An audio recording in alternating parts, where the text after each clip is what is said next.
ஓம் ஸ்ரீ குருப்யோ நமஹ. கைவல்ய நவநீதம் தத்துவ விளக்கப்படலம் ஸ்ரீ தாண்டவராய சுவாமிகள் அருளியது. பாடல் 69. முதலில் இறைவணக்கம்.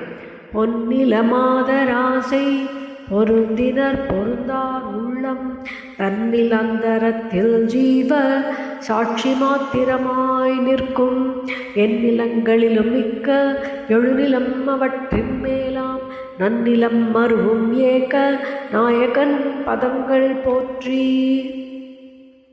பாடல் 69. இந்த நீ தொன்பதத்தின் லட்சிய பொருளாம் என்றும் பந்தமெல் பிரமமே தத்பதத்தின் லட்சியார்த்தம். அந்தமாம் ஜீவன் ஈசன் அவர்களே வாச்சியார்த்தம். சந்ததம் வேதமாவர் தமக்கு ஐக்கியம் கூடாதே. தத்பதம் துவம்பதம் இரண்டிற்கும் பொருள் கூறுகிறார். அதாவது தது துவம் அசி என்ற மகா வாக்கியத்தை எடுத்துக்கொண்டு அதில் உள்ள தத்பதத்துக்கும் தொப்பதத்துக்கும் பொருள் கூறும் பொழுது நாம் அங்கு லட்சியார்த்தம் என்றும் வாச்சியார்த்தம் என்றும் படித்தோம். வாச்சியார்த்தம் என்பது தினசரி நாம் உபயோகிக்கும் பொருளில் கூறுவது. லட்சியார்த்தம் என்பது பிரம்ம பொருளை கூறுவது என்று எடுத்துக்கொண்டு இப்பொழுது இந்த பாடலானது ஆரம்பிக்கிறது. இதற்கு முந்தைய பாடலில் மதுரமாம் கட்டி சுட்ட பணியாரம் என்று, அதாவது ஒரு சுவையும் இல்லாத அரிசி மாவில் ஒரு வெல்லத்தை சேர்க்கும்போது வெல்லத்தில் உள்ள இனிப்பு என்ற ஒரு சுவை கூடி அது பணியாரமாக ஆகும்பொழுது மொத்தமுமே சுவைப்பட ஆகிறது இல்லையா? அதுபோல என்ற உதாரணத்தை காட்டி இந்த அகம் பிரம்மாஸ்மி, அதாவது ஜீவனும் பிரம்மமும் ஒன்று என்று எடுத்து கூறுகிறது. இந்த 69வது பாடலில் இந்த ஜீவ பிரம்மத்தை சொல்லும் பொழுது எளிதாக விளக்கி கூறுவதற்கு லட்சியார்த்தம் வாச்சியார்த்தம் என்பவை எடுத்துக்கொள்ளப்படுகிறது என்று சொன்னேன். அப்போது இந்த பாடலில் ஆரம்பிக்கிறார். இந்த நீ தொம்பதத்தில் லட்சியப்படும். அதாவது இந்த நீ, நான் உன்னை நீன்னு சொல்லும்பொழுது உன்னை குறிக்கவில்லை, உனக்குள் இருக்கும் கூட்டஸ்தனை குறிக்கிறேன். அதுவே இந்த நீ துவம் என்ற பதத்திற்கு லட்சியார்த்தம். தது அது என்று சொன்ன பொழுது அந்த தது என்பது லட்சியார்த்தத்தில் ஈஸ்வரனை குறிக்கவில்லை, அது அங்கே பிரம்ம பொருளை தான் குறிக்கிறது. சந்ததம் வேதமாவர் தமக்கு ஐக்கியம் கூடாது. ஆனால் ஈஸ்வரனுக்கு உபாதி இருக்கிறது, ஜீவனுக்கும் உபாதி இருக்கிறது. அப்பேற்பட்ட வேதம் இருப்பவர்களிடம் ஐக்கியம் கூடாது. அதனால் ஒரு ஜீவன் எல்லாவற்றையும் புரிந்து கொண்டு தனக்குள் இருப்பவன் கூட்டஸ்தன் என்னும் பிரம்மன், வெளிப்பிரபஞ்சத்தில் உள்ளிருப்பவன் பிரம்மம் என்று புரிந்து கொண்டு அந்த லட்சியமாக அந்த பிரம்மத்துடன் ஐக்கியமாக ஆக வேண்டும் என்று கூறுகிறார். அதாவது இந்த நீ என்று இந்த பாடலில் காட்டும் பொழுது 3 உடல்களுக்கு, பஞ்சகோஷங்களுக்கு 3 அவஸ்தா சாட்சியாக இருந்து கொண்டிருக்கும் உண்மை பொருளான, அதாவது 3 உடல்களுக்கும் பஞ்சகோஷங்களுக்கும் வேறாகவும் 3 அவஸ்தைகளுக்கும் சாட்சியாகவும் நான் என்ற அகம் என்ற சொல்லில் உண்மை பொருளாகவும் இருக்கிற ஆத்மாவாகிய உன்னைத்தான் இந்த நீ என்று குறிக்கிறேன். நீதான் லட்சியார்த்த பொருள். இந்த உபாதிகள் கொண்டு ஜீவனை நான் குறிக்கவில்லை. நீ என்று சொல்லும் பொழுது ஜீவனை குறிக்கவில்லை.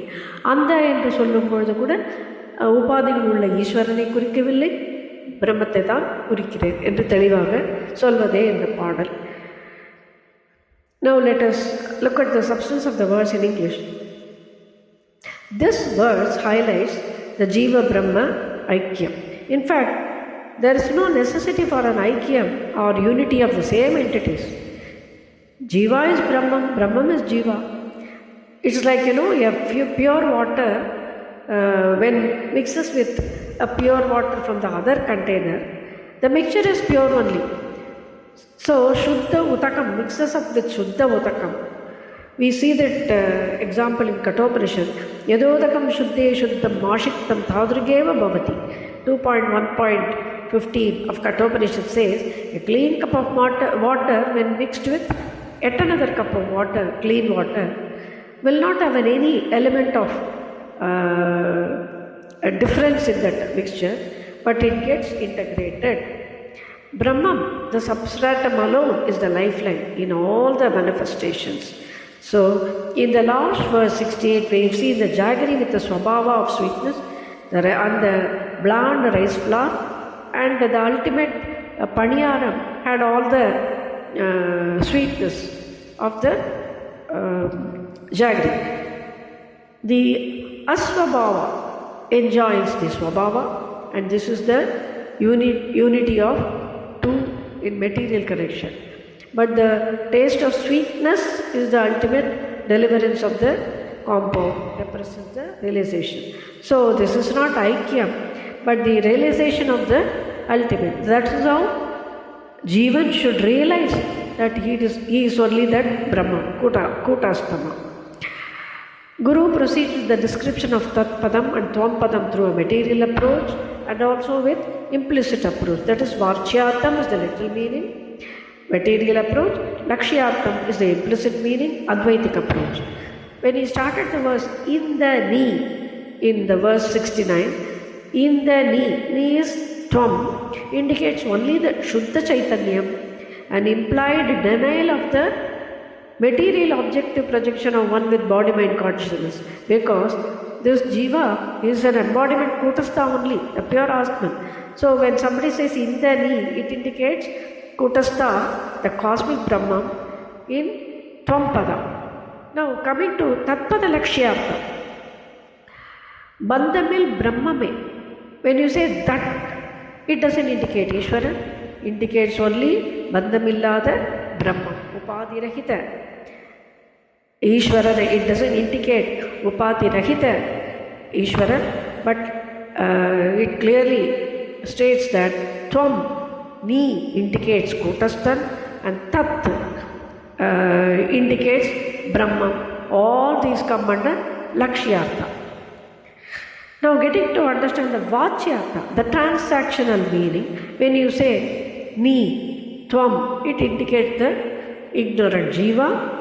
When you say Tat in Vachyartha, Tat indicates Maya Upadirahita Ishvara.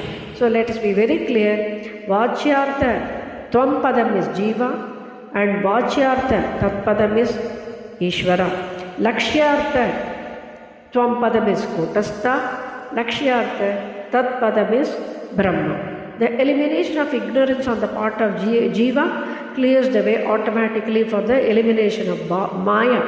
And in turn, Ishvara is also relieved of Upadi and he gets a pure form. And the concept of Jiva Ishvara Abhedam only gets unity with Kutastha Brahma.